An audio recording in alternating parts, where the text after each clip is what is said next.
നോക്കാം ബ്രസീലിന്റെ സാധ്യത 11 എങ്ങനെയായിരിക്കും എന്നുള്ളത്. നമ്മൾ ടേബിളിന് മുകളിലേക്ക് നമ്മൾ ആദ്യം കൊണ്ടുവരുന്നത് ഗോൾ കീപ്പറാണ്. ഗോൾ കീപ്പറുടെ കാര്യത്തിൽ നമുക്കൊരു സംശയവുമില്ല, അല്ലെ ഹരി?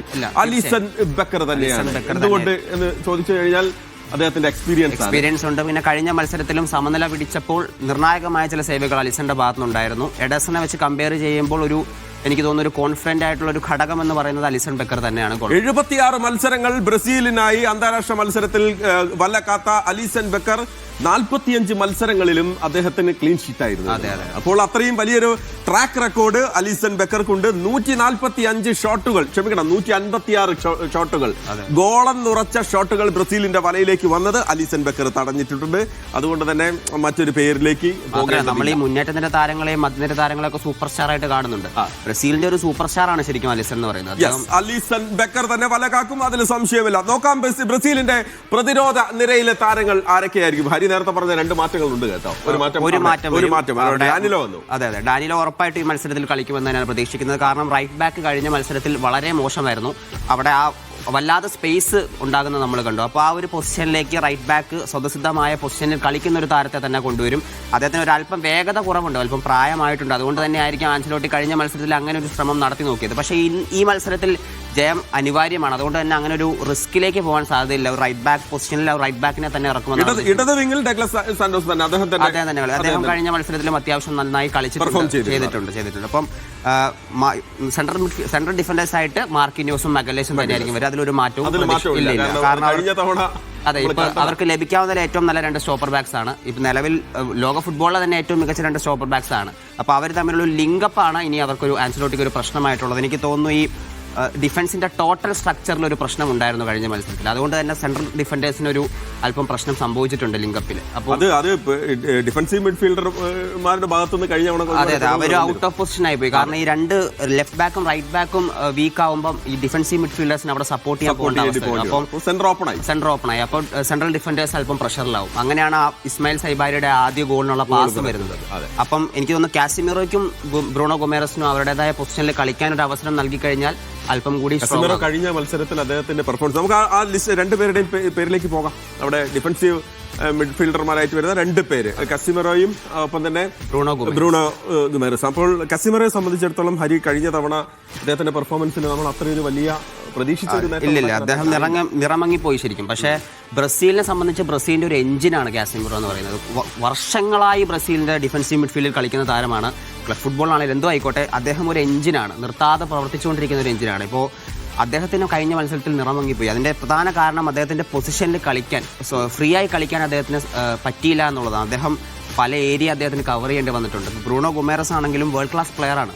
അദ്ദേഹത്തിനും ആ പൊസിഷനിൽ കൃത്യമായി കളിക്കാൻ കഴിഞ്ഞിട്ടില്ല. അപ്പോൾ ഇവരെ 2 പേരെ സ്വതന്ത്രമായി ആ പൊസിഷനിൽ കളിക്കാൻ അനുവദിച്ചാൽ തന്നെ ബ്രസീലിന്റെ മധ്യനിര ഏറെക്കുറെ സ്റ്റേബിളായി എന്നാണ് ഞാൻ മനസ്സിലാക്കുന്നത്. അപ്പോൾ കഴിഞ്ഞ മത്സരത്തിൽ കാസിമിറോയ്ക്ക് വരെ ഫാബീനിയോ വന്നു. അദ്ദേഹം ആ പൊസിഷനിൽ അത്യാവശ്യം നന്നായി കളിച്ചു. പക്ഷേ ഫാബീനിയോയ്ക്ക് ഫുൾ ടൈം കളിക്കാൻ ഒരു ഫിറ്റ്നസ് ഇപ്പം നിലവിലില്ല. ശരി, അവരുടെ അറ്റാക്കിംഗ് മിഡ്ഫീൽഡേഴ്സിനെ നമുക്ക് നോക്കാം. ഇടത് വിങ്ങിൽ വിനീഷ്യസ് ജൂനിയർ എത്തുന്നു, വലത് വിങ്ങിൽ റഫീനിയ എത്തുന്നു. പക്വേറ്റ തന്നെ ആയിരിക്കും. കാരണം പക്വേറ്റ എനിക്ക് തോന്നുന്നു അദ്ദേഹത്തിന് ക്രിയേറ്റീവ് സൈഡൊക്കെ അല്പം പിന്നോട്ടാണെങ്കിൽ പോലും അധ്വാനിച്ച് കളിക്കുന്ന ഒരു താരമാണ്. കഴിഞ്ഞ മത്സരത്തിലും അദ്ദേഹത്തിൻ്റെതായ കോൺട്രിബ്യൂഷൻ ഉണ്ടായിരുന്നു. നമ്മൾ ആ ബൈസൈക്കിൾ കിക്കൊക്കെ നമ്മൾ കണ്ടതാണ്. അപ്പോൾ അദ്ദേഹം കളിക്കുന്നുണ്ട്. പക്ഷെ നമുക്കിപ്പം നെയ്മർ കളിക്കേണ്ട ഒരു പൊസിഷനാണത്. അപ്പോൾ നെയ്മറിനെ വെച്ച് നമുക്ക് ഒരിക്കലും പക്വേറ്റനെ കമ്പയർ ചെയ്യാൻ പറ്റില്ല. അപ്പൊ അദ്ദേഹത്തിന് ചെയ്യാൻ പറ്റുന്ന കാര്യങ്ങൾ ഒരു ലിമിറ്റേഷൻസ് ഉണ്ട്. ഹരി നേരത്തെ പറഞ്ഞൊരു കാര്യം, വിനീഷ്യസ് കളിക്കുന്ന ഭാഗത്ത് കളിക്കാൻ ആഗ്രഹമുള്ള ഒരു താരമാണ് റഫീനിയ. അദ്ദേഹം കളിക്കുന്നതാണെങ്കിൽ റൈറ്റ് വിങ്ങിലാണ് ഭൂരിഭാഗം. ഒരു 90%-ലധികം കളികൾ അദ്ദേഹം അങ്ങനെ കളിക്കേണ്ടി വന്നിട്ടുണ്ട്. അതുകൊണ്ട് തന്നെ അദ്ദേഹത്തിന്റെ ട്രാക്ക് റെക്കോർഡ് മോശമാണെന്ന് പറഞ്ഞു. ഞാൻ 39 മത്സരത്തിൽ നിന്ന് അദ്ദേഹത്തിന് 11 ഗോളുകൾ നോക്കിയല്ല, എന്നാൽ പോലും കുറെ കൂടി ഇഷ്ടപ്പെട്ട പൊസിഷനിൽ കളിക്കാൻ പറ്റാത്ത ഒരു. തീർച്ചയായും വിനീഷ്യസ് കളിക്കുന്ന അതേ പൊസിഷനിൽ കളിക്കാനായിരിക്കാം റാഫീനയ്ക്ക് ഇഷ്ടം. പക്ഷേ ഈ പറഞ്ഞ പോലെ വിനീഷ്യസിനെ അവിടെ നിന്ന് മാറ്റുക എന്ന് പറയുന്നത് വലിയൊരു കടമ്പയാണ്. കാരണം വിനീഷ്യസ് ആ പൊസിഷനിൽ നിരന്തരമായി പെർഫോം ചെയ്തുകൊണ്ടിരിക്കുകയാണ്. അത് മാത്രമല്ല അദ്ദേഹം കഴിഞ്ഞ മത്സരത്തിൽ സ്കോറും ചെയ്തു. അതിനെക്കുറിച്ച് ചിന്തിക്കുന്നേ ഇല്ല. മാത്രമല്ല വിനീഷ്യസിന് ഈ പറഞ്ഞ പോലെ റാഫീനിയെ പോലെ പല പൊസിഷനിൽ കളിക്കാനും പറ്റില്ല. റാഫീനിയ ഒരു പക്ഷേ വേഴ്സറ്റൈൽ ആയിട്ടുള്ള പ്ലെയർ ആണ്. അദ്ദേഹത്തിന് പല പൊസിഷനിൽ കളിക്കാൻ പറ്റും. അദ്ദേഹത്തിന് കൂടുതൽ ഇഷ്ടം ഇവിടെയാണ്, വിനീഷ്യസ് കളിക്കുന്ന പൊസിഷനിലാണ്. ഉറപ്പായും റഫീനിയ സെന്ററിലേക്ക് വരും. സെന്ററിലേക്ക് വന്നു കഴിഞ്ഞാൽ ഇൻ കേസ് പക്വേറ്റ ഇല്ലെങ്കിൽ ഒരു പകരം ഓപ്ഷൻ റയാനായിരിക്കും. ഉറപ്പായിട്ടും റയാൻ ഒരു ബ്രസീലിയൻ ഫ്ലേവർ.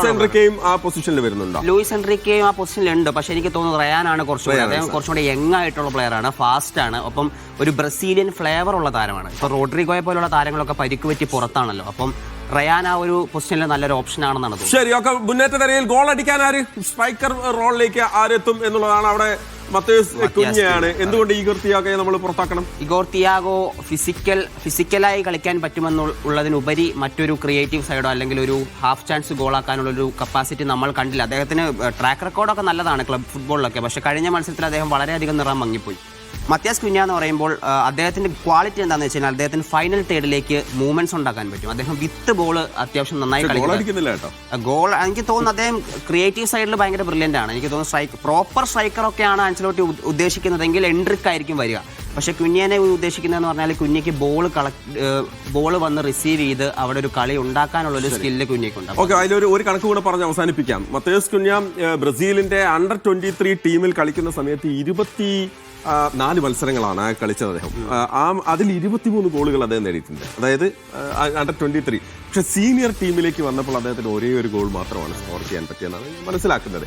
അതായത് കുറെ കൂടി വലിയ റോളിലേക്ക് വന്നപ്പോൾ അദ്ദേഹത്തിന് അവിടെ ഗോൾ അടിക്കാൻ പറ്റുന്നില്ല എന്നുള്ളത്. ഓക്കെ, ആ പൊസിഷൻ ഒന്ന് വളരെ പെട്ടെന്ന് ഹരി നമുക്ക് നോക്കാം. നമുക്കിവിടെ നമ്മൾ നിൽക്കുന്ന സ്ഥലത്ത് ആ മൈതാനത്തേക്ക് വന്നാൽ ഒരിക്കൽ കൂടി നമ്മുടെ പ്രേക്ഷകർക്ക് വേണ്ടി അവിടെ ഈ നിൽക്കുന്ന ഭാഗമാണ്. അവിടെ യസാരി, അവിടെ നമ്മുടെ ഗോൾ കീപ്പർ അലീസൺ ബക്കർ നമുക്ക് അവിടെ കാണാം.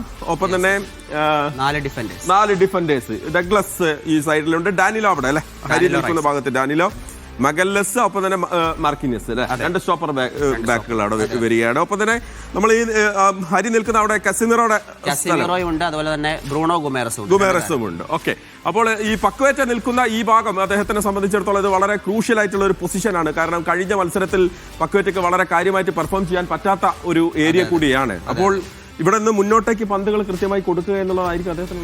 തീർച്ചയായും അങ്ങനെ അദ്ദേഹത്തിന് പറ്റിയില്ല എന്നുണ്ടെങ്കിൽ അവിടെ റാഫീനെ പരീക്ഷിക്കാനുള്ള സാധ്യത നമ്മൾ കാണുന്നുണ്ട്. നേരത്തെ പറഞ്ഞല്ലോ, നെയ്മർ കളിക്കേണ്ട പൊസിഷനാണ്. നെയ്മറിന് ഇപ്പോൾ പഴയ പോലെ വിങ്ങറായിട്ട് കളിക്കാനുള്ള ഒരു ഫിറ്റ്നസ് ഇല്ല. അപ്പൊ ആൻസലോട്ടി സ്വാഭാവികമായിട്ടും നെയ്മറെ യൂസ് ചെയ്യാൻ പോകുന്ന പൊസിഷൻ ആയിരിക്കും ഇപ്പോൾ പക്വേറ്റ കളിക്കുന്നത്. ശരി, അതായത് ഇടത് വിങ്ങിൽ അവിടെ വിനീഷ്യസ്, വലത് വിങ്ങിൽ ഇവിടെ റഫീനെ ഉണ്ട്. ഈ 2 പേർക്കും പന്തുകൾ ഇങ്ങനെ വീതിച്ചു കൊടുക്കുക എന്നുള്ള റെസ്പോൺസിബിലിറ്റി തന്നെ ബ്രസീലിന്റെ ഭാവി നിർണ്ണയിക്കുന്ന ഒരു താരം റാഫീനെ ആയിരിക്കും. റാഫീനയ്ക്ക് ഫോം കണ്ടെത്തേണ്ടതുണ്ട്. റാഫീനെ നാളത്തെ മത്സരത്തിൽ അദ്ദേഹം തിളങ്ങുമെന്ന് തന്നെയാണ് പ്രതീക്ഷിക്കുന്നത്.